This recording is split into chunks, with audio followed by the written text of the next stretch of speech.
of My Mic Sounds Nice, we discuss how fashion brand icon Ralph Lauren, also a fellow Bronxite, introduced a collection that celebrates a black society, and that caused a backlash. You would think he said people in Oak Bluffs have good genes like Sydney Sweeney. August is a month when America celebrates National Hair Loss Awareness, National Brownies at Brunch, and Goat Cheese Month. So we feel perfectly comfortable naming this Halufi Relationship Celebration Month. And then we close things out with the Robinson Report. Welcome to My Mic Sounds Nice. Welcome to My Mic Sounds Nice, a freestyle conversation about health, relationships, and culture in the midst of the giggles. It's your boy, Tim. Always glad to be in the building. Happy August. It's our anniversary month. Let's get it.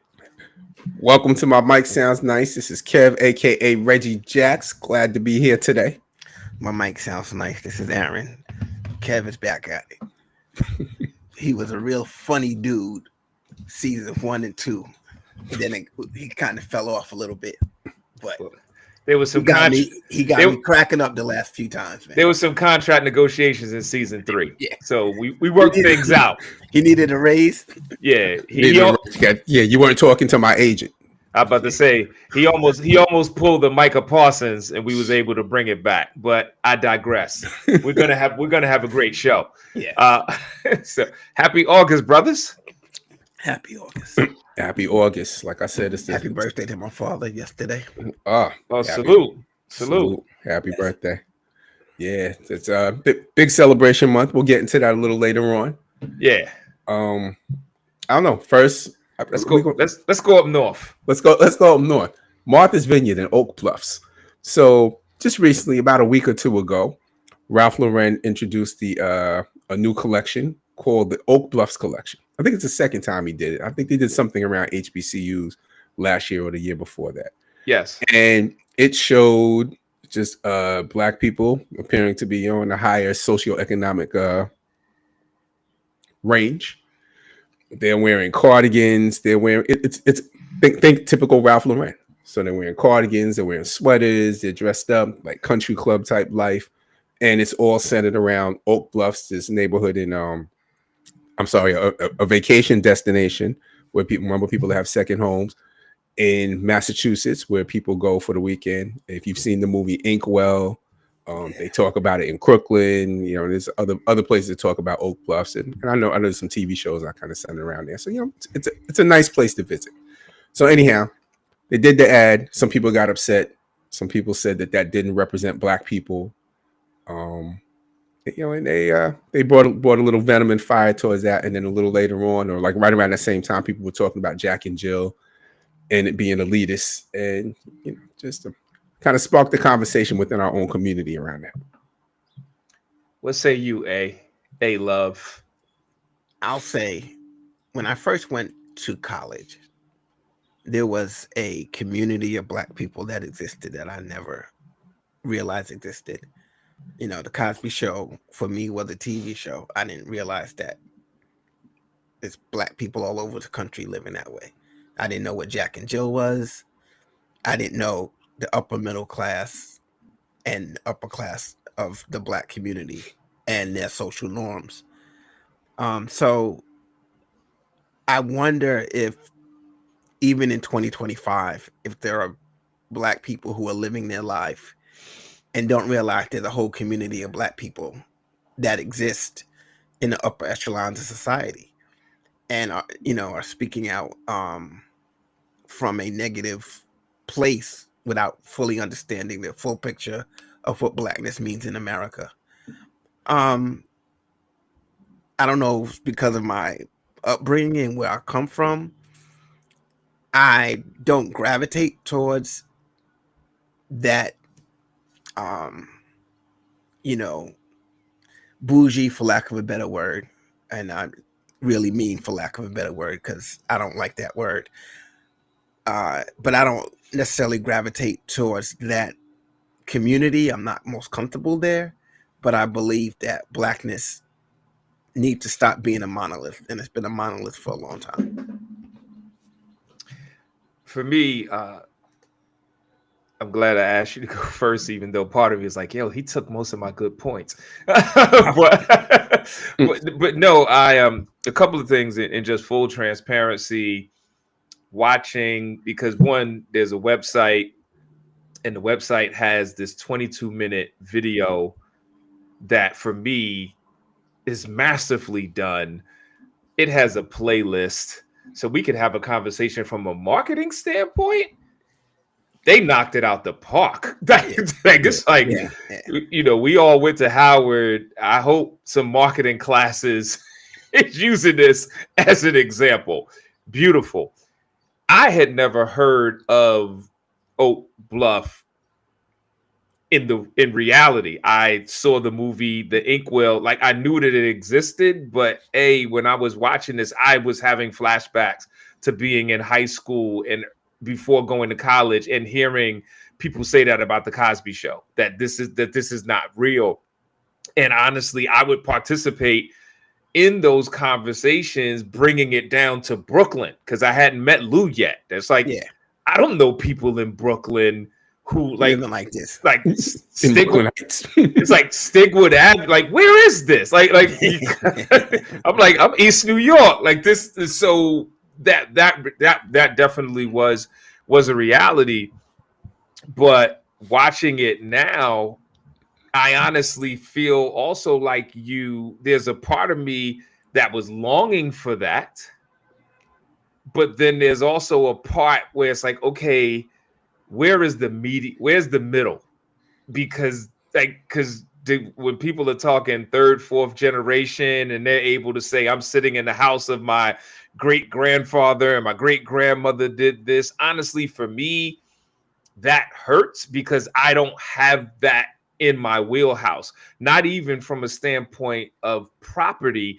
I don't have that in my wheelhouse just from a knowledge point. Like, I can't tell you the name of my great grandmother or grandfather and where they were, let alone that there's property that's been passed down. So seeing that, it also made me start to think, as I'm getting older, what can I do to begin to do something like that for my children? And so it's this balance of what we may be perceiving as hood and how we grow. But I really enjoyed it. And I'm a Polo clothing fan, thanks to my partner, Chris Emden, who is Polo everything. So I enjoyed it. And I told Kev the next time he goes, I might have to go up there, because I've never been to Martha's Vineyard at all. I never thought that it would be someplace I would want to go until watching that video. All right. My comments are kind of similar. Straight off the bat. Okay. When I was young, I was in Jack and Jill. Did you get kicked out? My father was like, enough. Oh. Enough. No Mom more. said yes. I was say say, so did your mom put you in and your dad took you out? Yeah. So okay. Basically to get into Jack and Jill, it's only mothers. Mothers have to bring your kid into Jack and Jill. You need really? You need invites. You need letters. You need, it's like applying to not a gang. It's like applying to another sorority, basically. Sorority or fraternity. Yeah. Because there's boys and girls in it, but mothers are the entryway into it. It's the moms that get you in. And I think and one of the ways where people, me being a part of it, and I think that when people call it elitist, you got to recognize kind of its origins, where it started in the 30s, where basically these are people that are living in communities that are not filled with a lot of Black people. So in order to ground them, you bring them together, like me growing up where I grew up in upstate. You bring us together so you have an experience with Black people. Otherwise, you're not going to have that day in, day out experience, and that's where it begins. So those are kind of the origins. And I've gone to Martha's Vineyard a couple of times. Definitely enjoyed myself there at Martha's Vineyard, and plan to get back there a little later on in the year. That being said, I love the ad. I dislike when people say that there's only that being Black is only a born of struggle. Now, when I was young, I definitely had different things. When I was young, I think I was a sixth grader, so I went to the AME Church Christian Education Congress at Delaware State, and I went with the AME Church on 135th Street, and this kid asked me, had I ever been abroad? And I was like, I said, yo, what's that? And he told me, it's traveling overseas. So I wanted to fight him because I felt like he disrespected me using words I didn't know. So I totally understand the sense. That's the Kev we met. I'm about to say, hey, I never met Jack and Jill Kev, but go ahead. Using the words that I didn't know, so I thought he was trying to stun me. Yeah. He like, abroad? Yeah. What you trying to say, B? Yeah, I was definitely was not with it. But yeah, so I get it. I get it. I've been, I was ignorant. I'm not saying those people are ignorant. I'm just saying that, if you've become more informed, then your worldview might begin to change, and you look at it and be like, oh, there are all types of Black people. Because when you start being like, only this person can be Black, only that person can be Black, even though, if you're a Black Republican or Black conservative, I might disagree with you on philosophical ground, philosophical things, but you're still a Black person. You still got the Black experience. Yeah. See, this is where I think it gets tricky, but I'll say this. By and large, the reason there's any divide in class in any community, and even the Black community, goes back to our, to me, our genetic hardwiring. And I think that when we don't know communities or we don't have experiences in those communities, we make judgments. We also we have our guard up against them because we don't know them. So I think where you have maybe poor Blacks not understanding an experience of people with more money and vice versa. And I think when we do have clashes, it's people making assumptions about other communities. And then at the end of the day, what you'll find is most people just want to feed their family. They want to raise their kids and they want to do better in life. And that doesn't matter if you live in the projects or you go to the Martha's Vineyard every weekend. But not knowing, not having familiarity often leads to these conflicts. But I will say this, Kev, about Black people and struggle. And you're saying you don't feel like Black people have to come from a place of struggle. While that is true, the majority of Black people throughout the world, that is our experience. It's one of struggle. So I don't mind that being the dominant, overarching feeling. Not that we don't need to give space for people that don't have to struggle. But our experience is one of struggle. But I think that all of society is one of struggle. I was going to say, I think that just as how we were saying the danger of identifying Blackness as a monolith, I think it's just as dangerous to perceive struggle as the monolith as well. But that we live under white supremacy, that's a system that we're all subjected to. No, okay, all right, yes. So if we're looking at it as that way, okay, that struggle is something that we all have been touched by, but the struggle may manifest itself in different ways. Absolutely. And so I was just speaking to but we will often think of struggle exclusively to being economically deprived. Yeah. Oh no, that's not. And in some instances, struggle could be attached to maintaining, or struggle could be identity, because maybe you're spending 2 weeks in the summer in this particular part of but then you're going back here, and all of those things can really become points of struggle. So I just wanted to make sure that we're giving space for that, because a lot of times be quiet. All right. that's my calendar. But because sometimes what we will do is not recognize the struggle that we don't deem as struggle. You'll be like, yo, like kids in the suburbs, they got no problems. You got to be in the hood. Oh, you know, or like so, or we say like, yo, those are privilege problems or other things along those lines. So I just wanted to make sure that we will. Yeah.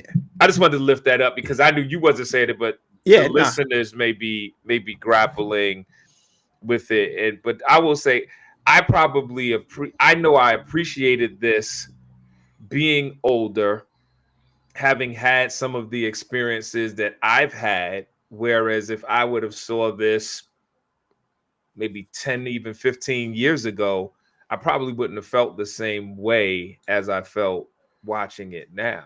And I feel like we always got to give room to just grow and evolve. And growth is not selling out unless you choose to sell out. Yeah. Because some people choose to sell out. So everybody doesn't get to come to the barbecue. But the question is, whether does Ralph get a plate? Ralph gets a plate. Ralph gets a plate. He even planted some money trees, from my understanding, with this campaign. They did some scholarship work. Some. He gets a plate. He just can't assume he can come back next year. So he gets a plate, but he has to earn. It's not guaranteed. Yes. Yeah. Okay. So he doesn't get a buy. He doesn't get a buy. This is a new. He gets in. Play this. He made the playoff this year. Even though the playoff expanded to 12 teams. He made the cut. He made the guest list cut. Gotcha. We'll see what happens next year. Kev, you got any follow-up? Because I know you only spoke once. I mean, overall, I agree with you. Definitely, there's struggle. We all struggle. Jay-Z, whether you're poor or whether you're a billionaire, there's certain struggles that are just inherent with you being a Black person and in the environment that you're in. Even if you don't acknowledge it. Like, there's Black people who think, I'm not under white supremacy. Yeah, Tim Scott, the Senator Tim Scott, he's struggling. He don't know he's struggling. Yeah. He might think he's good, but he might know now.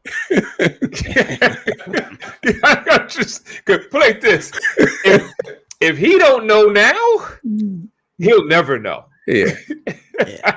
But I mean, but I feel you. I just think that overall, I just want us to be able to accept all types of Black experiences, because it's the multitude of Black experiences which is ultimately going to help support us and find a way. So, Kev, as we start to wrap up this segment, and I'm a lean in, because of us, I feel like you have had experiences kind of existing, dare I say, in these different spaces. I don't want to call them worlds. Yeah. But like, how do you navigate those spaces where you feel confident in these very varying spaces, just as an individual, as a father? Like, it's someone I was first kind of put into this world of having to navigate in these spaces. I would be like, all right, we're being predominant white white spaces with a bunch of white people. We kind of fan out, and it's like the few Black people in there. We're like, all right, we can't sit and talk to each other. So you have to go. You can't be with each other. So you got to go talk to all of these other people, and then maybe towards the end, then you kind of gather up, click up, and we start laughing, yucking it up. But like that's kind of how we navigate those spaces. So that was like uncomfortable. Then when he started going different places, and now we're all together, it's a lot easier. Like I always talk about, I went to Martha's. I took my son, my family. We went to Martha's Vineyard, had a blast. I'm looking at some of those pictures in Ralph Lauren.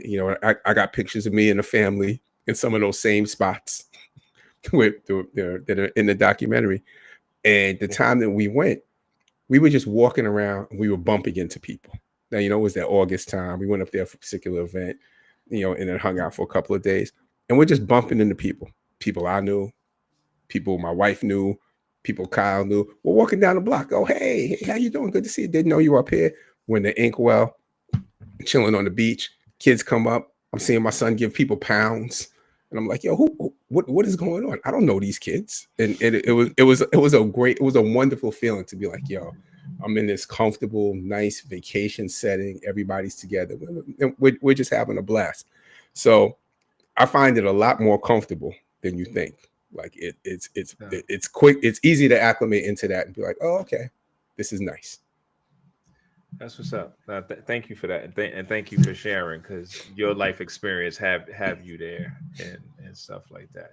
And just know that A Love has held his tongue a little bit on this segment. Let it rip.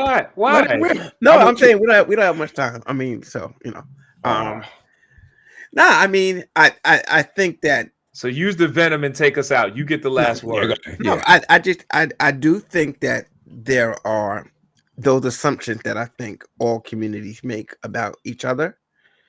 You know, I think lower income communities make judgments that they shouldn't make. And I think that's a mistake. And I think it's the same vice versa, especially facts. With respectability politics. And that seems to be very important in middle class and upper middle class spaces. And there used to be a time when I used to be like, oh, his pants are sagging, pull your pants up. And not that I necessarily like that still, but I think there is something about whatever your cultural experience is, not being ashamed by that. And I used to think that it was important to compromise and some things we just don't need to do in our community. But overall, I think we compromised. And then when I finally really understood how deep white supremacy goes, like those compromises don't lead to better outcomes. Those compromises don't lead to further advancement for Black people. We tried respectability politics. We tried economic empowerment. We tried, you can go down a list of things that Black people have tried since slavery, and we're always rebuffed because white supremacy is all encompassing. So that respectability part, and let me behave this way so I'm accepted by white people, is a mistake that I believe is often made in that community. And I think there's something about, let me be my authentic self and not have to compromise. Your authentic self is always changing. You're not the same person. You understand what I mean? No. But this is my point is that I don't think it's. I think there's less compromising than you think. I think the authentic self. Nobody acts the same. If we're hanging out on the yard, we're not going to act the same as if we got to go into a court. And you're not the same if you have to go into a church.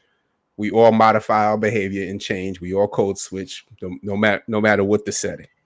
But it's the reasoning that when I behave differently in a courtroom, it's because courtroom has a demeanor that all people are expected to behave. And you don't think jobs in certain settings have a demeanor? Yeah, and I didn't say jobs. I'm not talking about jobs. I'm talking about just if I'm a country club or a club, that's those. I mean, if I'm in a country club or if I'm out at a party, those are two different demeanors. Yeah, I'm just talking about how I live, and there is, when you change because you believe that I'm doing this for this community to accept me, and there are people who do that. Maybe you didn't do that, Kev. Maybe that's not your vibe, but there are people who say, I'm going to do this because this is what is expected from me from this community. And when you leave a little bit of yourself at home, and it's not really going to achieve the outcome that you think, which is mainly the main reason that I have an issue with it. I think it's a problem. I think it's a contrived issue. I don't think it's really an issue.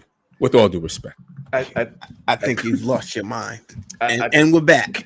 I think that venom actually could lead to a whole nother topic that we may circle back. Thank you, Tim. and revisit it, because you dropped a couple of landmines, and it's only because I am under the tutelage of A Love, the producer, that I'm throwing this hat on. So I don't want you to think I'm mitigating anybody's points, but I think the key takeaways. Well, we said that Ralph gets a plate this year, and I do think that this what blackness looks like and feels like is something that I would say, because largely in part of white supremacy, we continually are grappling with.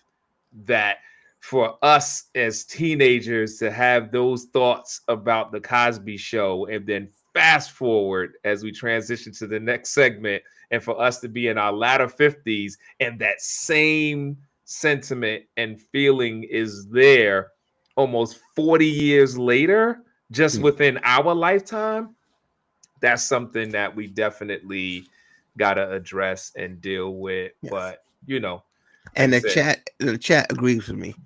We have a listener out there, Chuck, who says that he grew up doing that, being bogus, or trying to please other people's views of it. So even the chat supports me. But even the chat supports you. On to the next. I would say we're not acknowledging the no limit soldier who works every day in search of cash money so he can take care of his little babies. Oh man. Tim over here spitting rhymes. All right. On to the next. On to the next. As I said before, August month, National Hair Loss Awareness Month, National Brownies at Brunch Month, National Goat Cheese Month. I didn't know there was so. I mean, it's also National Black Business Month and some other things. But you know what? Since there's so many there's so many worthy events to celebrate in the month of August, we figured, we need our own. That's right. So August for us is Lou Fi month. Send your kid to college month. Yes. Wedding vow month. Yes. Birthday month. Birthday month. Yo, turn up. The end of summer month. You made another one. So yeah, man. August is a great month for us. As we continue to age, all three of us, plus our good doctor Gene, the four of us who are married in August, and respectfully we go A 25, Reggie Jack's 26, me will be 27 this month as far as our wedding anniversary. So you're old when your marital age is almost 30. I just wanted to put that out there, because in our pre-meeting, A Love refuses to age. He's Benjamin Button, but in the spirit of National Hair Loss Month, and all three of us got our hair. Yes, I still got it, and it ain't going nowhere. Yeah. I'm about to say, now if they have National Gray Month, we turning up. Oh yeah, yeah. Be like that hair must die. With National Gray Month. Be like, that hair must die. Hair dye. Get it, son? I'm too fast for you. Yeah, I thought that was just stress. Like, A was gray before he could drink. Yeah, man. For real. It's like, let me get that picture of being Blackbird. I'm like, yo, my father ain't gray. My grandfather ain't gray. My father had dreads. Do you remember any gray in my father's hair, Kev? Maybe in the end. Maybe a little bit in the end, but yeah, not really. If I'm not mistaken, don't we get it from our mother? We get balding from our mother's father. So if our grandfather on our mother's side is bald, we'll be bald. That I know. I don't know about the gray. I thought graying because my dad grayed really late in retrospect, but my mom, honestly, my mom grayed around the time we started seeing whiskers. Oh no, you could be right. You could totally be right. I just know the balding. I just remembered asking, was like, my older brothers are repping Hair Loss Month, and I'm rocking Gray Week. So Yeah. Yeah. No. I'll tell you this. When Tim said that I didn't feel, old or whatever, I walked in. I was telling the guys in the pre-production. I walked in a store and I held the door for this woman, and she was like, I reached back to get the door, and she walked in, and she was like, "Oh, thank you," and I was like, "No problem, ma'am."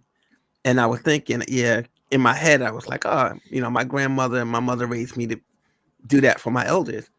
And then, like 10 minutes, maybe 10 seconds later, I'm like, I'm probably the elder. older than her. I'm probably. She should have held the door for me. Exactly. I mean, she looked old, but she probably was younger than me. So, sometimes I'll be on the train like, you ain't gonna get up for me. You ain't gonna get me up. Yeah. Those are the things, man. And I can say, being back on campus as I start as teaching, where for the most part I'm older than the parents of the students that I'm teaching. So in certain instances, it's more so like a social recognition, but I do agree with you. I feel like we're aging differently, but the reality is we definitely are aging. And if we look at our show and our pillars of being health, relationships, and culture, and the title, you like Hip Hop Babies Aging Gracefully, that's really a challenge, because when you put that title there, sadly a lot of people in hip hop are not aging gracefully. No. We've been losing a lot of our hip hop people that we grew up appreciating, listening to, and enjoying, are not seeing 60. Yeah. I also think that it's important. It was either yesterday or I'm today. not even 50. We see 50, like Mobb Deep and Phife. Yeah, they didn't make it to 50. That someone that we all love and respect and actually have had personal interactions with, Chuck D just turned 65. So that's what's up. Like salute to Public Enemy #1. But sadly enough, he's in rarefied air. Yeah. That he seems to be, healthy and all of his faculties active, still rocking the Roberto Clemente Pirates hat and 65. So it is something. I will say, Chuck doesn't look like he's gained more than 10 pounds in the last 30 years. And I think that may help in terms of, he's doing something right. Yeah. Because he looks physically, his face doesn't look any different, any wider than, I don't know. I'm not seeing his body. I haven't seen Chuck in years, but he doesn't look like he's gained a lot of weight. And that's important. And he sounds the same. Yes. Sometimes as we age, that voice is a little slower. The cadence is not as sharp and crisp. Yeah. I think Dougie Fresh is a unicorn. That's another one. You thinking about that? I mean, him and Pharrell. I don't know what deal they made, but they.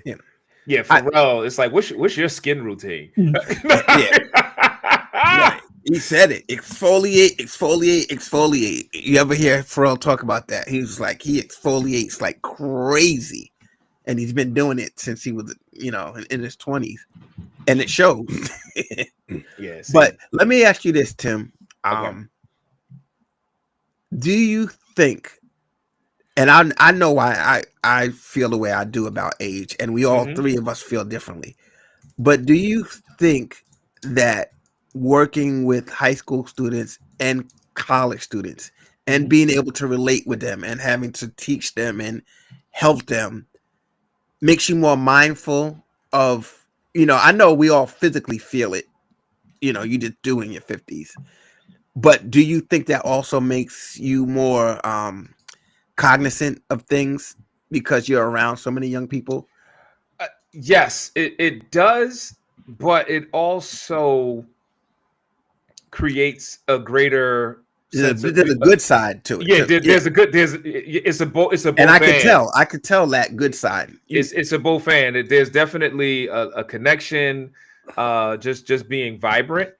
But it definitely also is the reminder, but it also helps put things in perspective. Yeah. Where it's like for me, I want to be, and I'm blessed because in particular, I have 3 older men in my life who I can look at to kind of guide through this process of aging. And I love the fact that we have a crew that we get to kind of navigate these waters together. Because if you think about, like, for me, within my family, married this long, I'm in uncharted waters. I've been married longer than any of my older brothers. I've been married longer than my parents were. So this is us figuring things out, breaking new ground. Yeah, just like, okay, falling in love in late 20s, saying I do at 30. The 30s is like all of that. The 40s is this, and then it's kind of like, okay, like what does our love feel like at that standpoint? But I think for the young people, it makes me more cognizant of just how I show up. We talked about it in the last segment. I say for me, at times, it makes me think about how I dress, because I never want to be that dude that's playing himself. Yeah. But there's things that I'm comfortable in. So it's like, what does that look like? Like, I'm never gonna sag. I never did. That would to me, that's crazy. But I understand the point that you're making. So it's like, what does 57 look like? Yeah. Which ties into culture, that it's like, yo, I still love sneakers, but sometimes I look at my son who's 26 and I'm like, yo, man, you should widen how you dress. And he's looking at me like, just because you started buying suits again, Pop, like, don't put it on me. So that's where I would say how I show up, the dress wise. That's one of my biggest struggles. It does play a role. It's funny that you say that, Tim, because I go back to when we were young, when we were in school, we couldn't wait to be able to buy like fly suits, expensive suits. Yo, like when we walked into the Hugo Boss I'm about to say the Hugo Boss store, baby. And we was like, yo, we about to buy the suit. The only reason we ain't buy it was because we ain't really like it. We had the money. Exactly. We had the money. Like, that's what I'm saying. But we was just like, nah. We ain't really feeling it. Yeah, right. So you school of B people. Right. So I think back to just how we wanted to dress, what was expected, kind of corporate culture, and what we were trying to do and get into. And then now, not even corporate culture. Like, you go Wall Street, it's not all. It's not the dark blue suits. It's a lot of, you will see khakis, you will see the vest and all of these other clothing. So it's interesting that, I guess definitely after COVID, it's gotten even worse. Like, when there's no real super professional dress, and because we were young and we come up in the hip hop age, it's like, oh, so I always find a confusion. Like, okay, how exactly should I be dressing when I'm consulting at these schools? How do I want to walk in? And I walk in. It could be sneakers and jeans. It could be a blazer. It could be wearing a freaking ascot type neck. Like, you do look like you could pull off a good ascot. I do them more. Yeah, I do them more, but it definitely has been a struggle trying to make sure that my clothes look appropriate for my age. Yeah.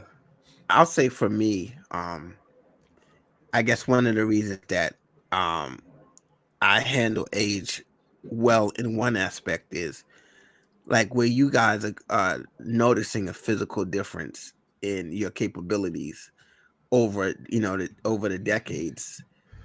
I've always been at a deficit, so it just feels normal to me. Like, it almost feels like I know I can do less than what I did in my 20s, running around playing flag football with Kev.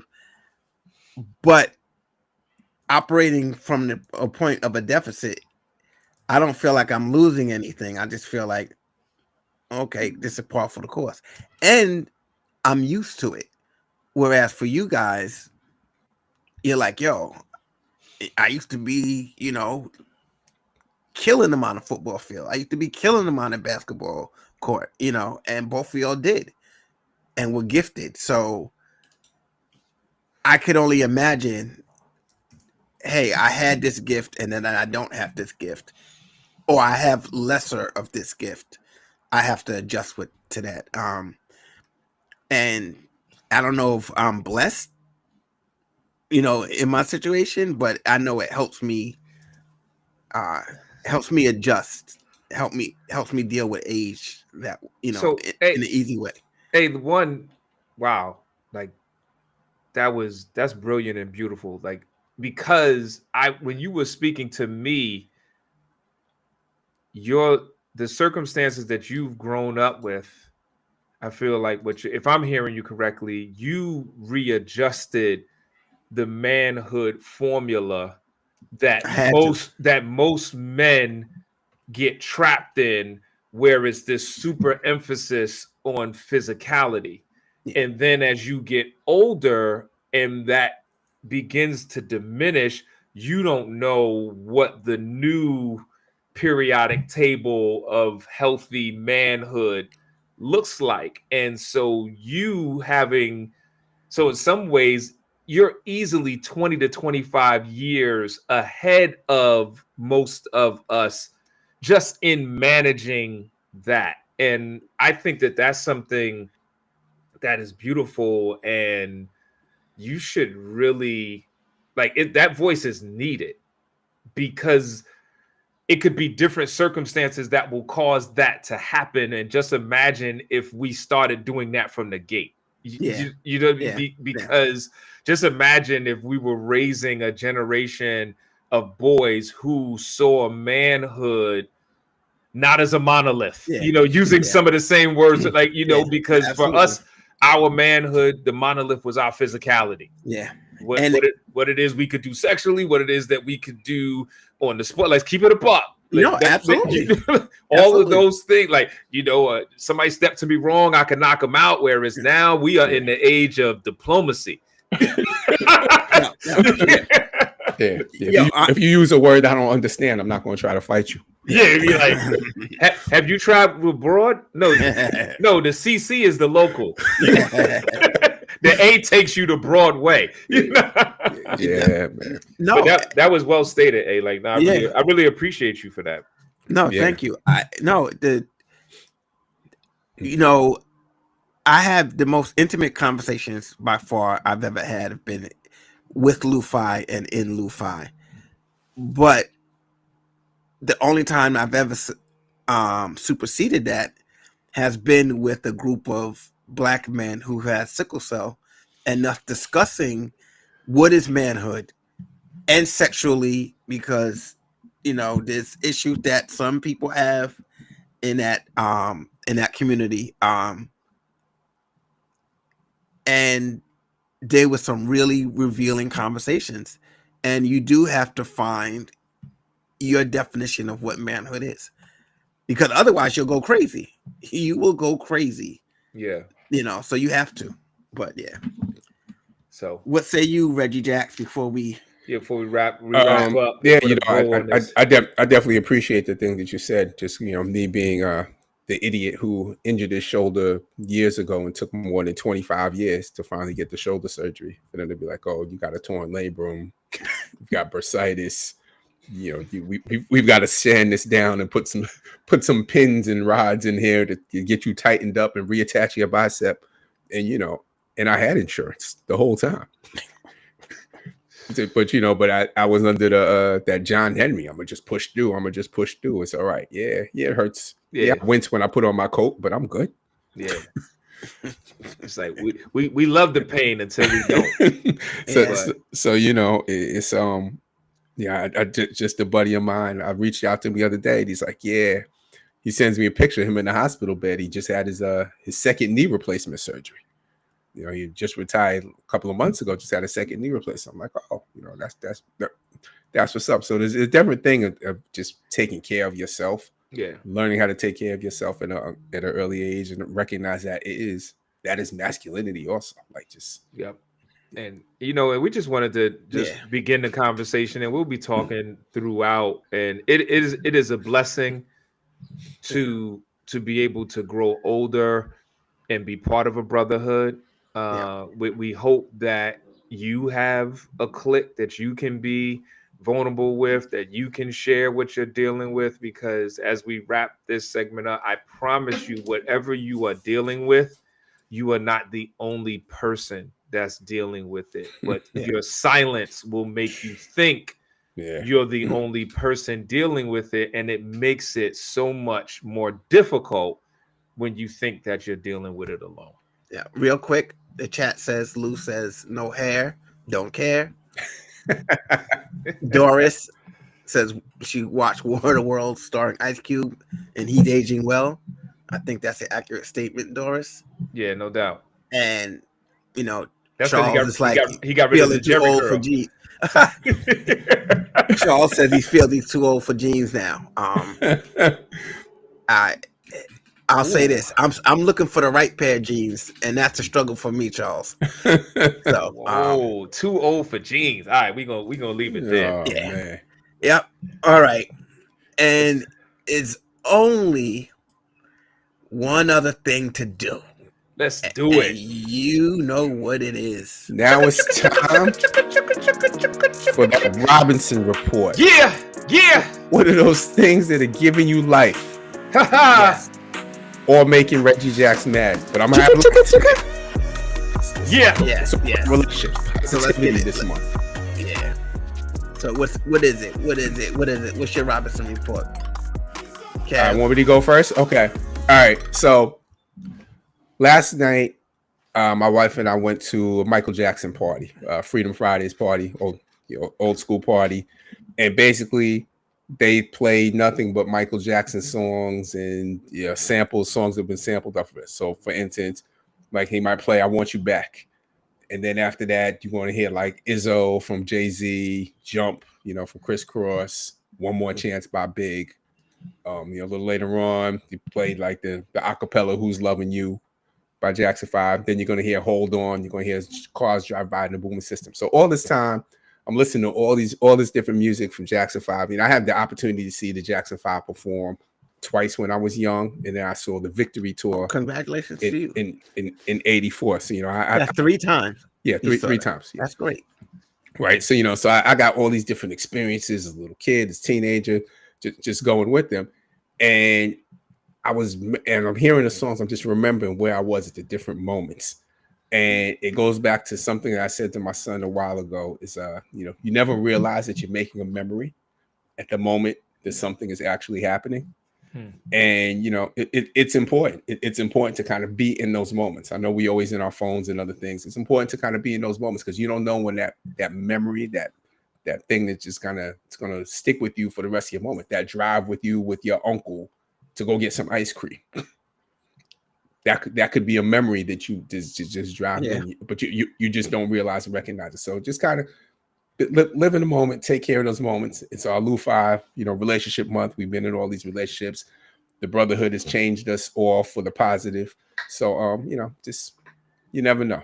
Try to live in those moments. See, Reggie Jackson leaving me conflicted, man. What you got, A? He dropping good ones. But I miss the angry Reggie too.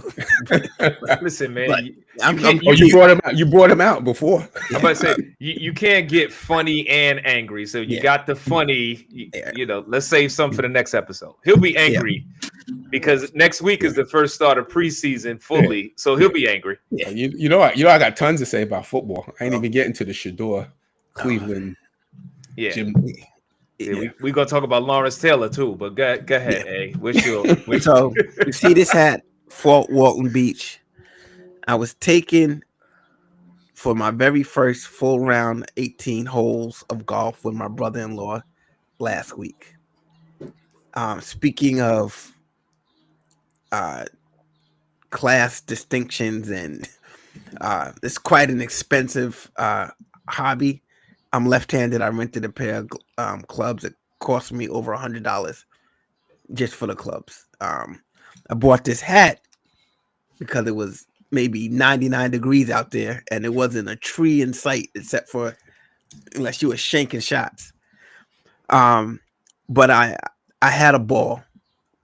I had an absolute ball. I could barely hit the ball, but I had a ball.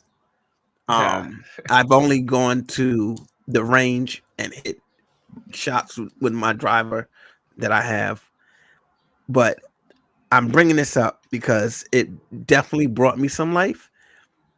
But there's a lot of people out there who just write off golf just because they may feel it's elitist, they may feel that it ain't for me, that it's corny, all of those things.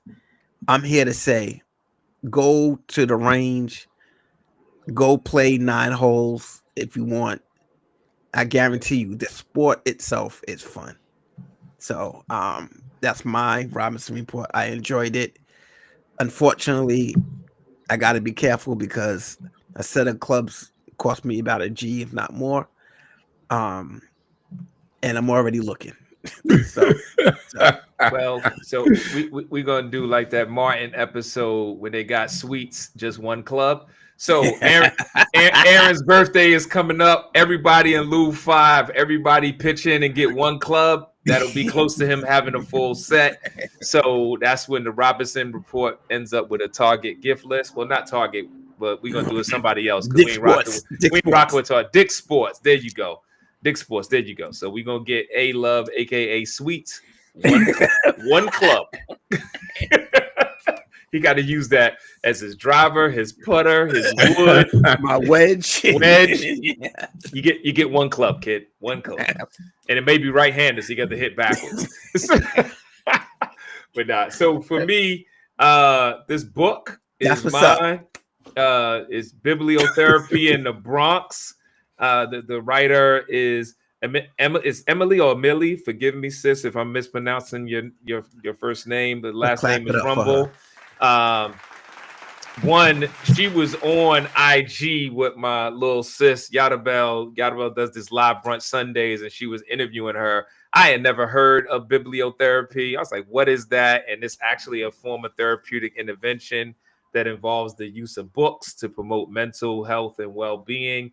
This even ties to our first segment where you had people, who think that certain activities or things are not for certain parts of the population. It'd be like, oh, kids in the hood don't read, and not only is there literature. So the fact that she did this, and she did it coming from the Bronx, and so the book, I'm just starting to read it, but I just wanted to lift her up, and shout out to Reggie Jacks representing all things Bronx. So I just wanted to show a little love with a good book. Can we get that at Amazon?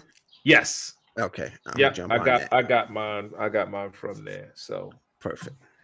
Yes. Support. Yep. So all right, fellas. And another one. I gotta run and help my wife do some gardening and other stuff like that. Yes. In the spirit of August being Relationship Month, this is also AKA Honeydew Month. in August birthday months, my wife's birthday is in this month too. So this is also Break Your Bank Month. Right. I also, before we leave, I need to shout out. We have one of our brothers who passed away, and his daughter's birthday is tomorrow, Mackenzie. So we definitely want to make sure that we shout her out. Yes. Happy birthday, Mackenzie. Yes. Happy birthday, Mackenzie. And as the last thing we say, Summer Rose is joining the Bison family. Yes. Russ, we got another one. So we got Hunter, we got Morgan. So we got some Bison legacy taking shape. So yeah. And Doris, they can't keep me out. They can try and price me out of golf, but I'm in it to win it. He's in it to win it with one club. And Chuck said buy one club at a time, so that's what we're gonna do. Exactly. 13. All right, Tim. All right, so take us out. So my mic sounds nice. Thank you for rocking with us. Until next time, peace. My mic sounds nice. This is Kev, aka Reggie Jacks, coming from the Bronx. Peace. My mic sounds nice. This is Aaron. One club. What would you call me? What's my name? Sweets. One Club Sweets. One Club Sweets, baby. That's right. One Club Sweets. We're gonna have pictures next time. No doubt. All right, Peace. thanks for joining us, y'all. Peace. All right. Later. Later. Am I good? Because it says